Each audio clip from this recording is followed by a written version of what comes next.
বন্ধুরা সবাইকে আসসালামু আলাইকুম।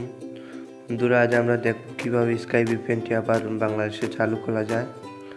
প্রথমে আপনারা SkyVpnটি প্লে স্টোর থেকে ডাউনলোড করে নেবেন লেটেস্ট ভার্সন। তো প্রথমে আমি দেখাচ্ছি আমার ব্যালেন্সে কত টাকা আছে।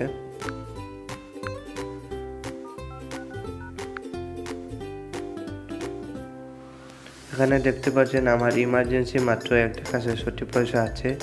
তো আমার জানা মতে ইমার্জেন্সি ব্যালেন্স দিয়ে কখনো নেট বা ইউজ করা যায় না। তো মেগাবাইট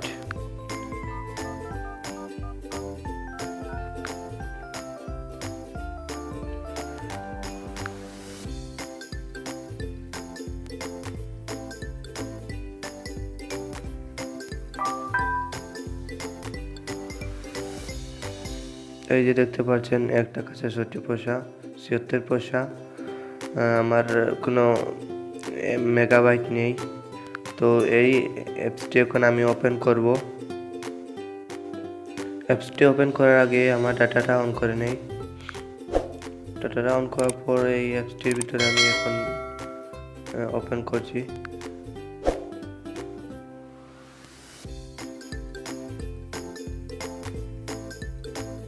ওপেন করার পর স্টার্ট SkyVpn ক্লিক করবেন।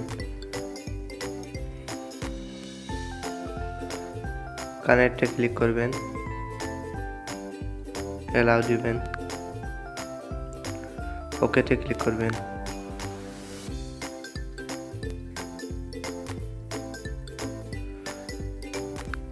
তো দেখতে পারমিশন চাচ্ছে, পারমিশনটা দিয়ে দেবেন।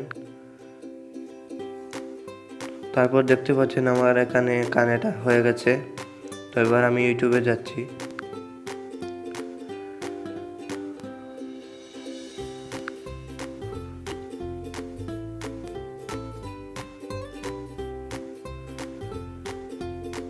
এই যে দেখছেন অটোমেটিক আমার ইউটিউব চ্যানেলটি ওপেন হয়ে গেছে।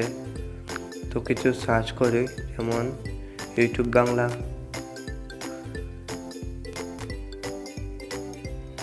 এই যে দেখতে পাচ্ছেন ইউটিউব বাংলার চ্যানেলটিও এসে গেছে, বিন ভাইয়ের চ্যানেলটি।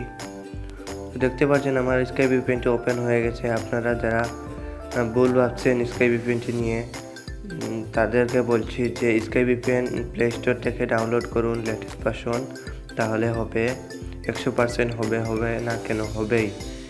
তো বন্ধুরা আজ ছিল এই ছোটোখাটো ভিডিওটি। আমার ভিডিওটি ভালো লেগে থাকলে একটা লাইক দেবেন আর আমার চ্যানেলটি সাবস্ক্রাইব করে রাখবেন। এরকম ভিডিও আমি প্রতিনিয়ত একটি করে আপলোড করে থাকি। আমার ভিডিওটি দেখার জন্য ধন্যবাদ সবাইকে।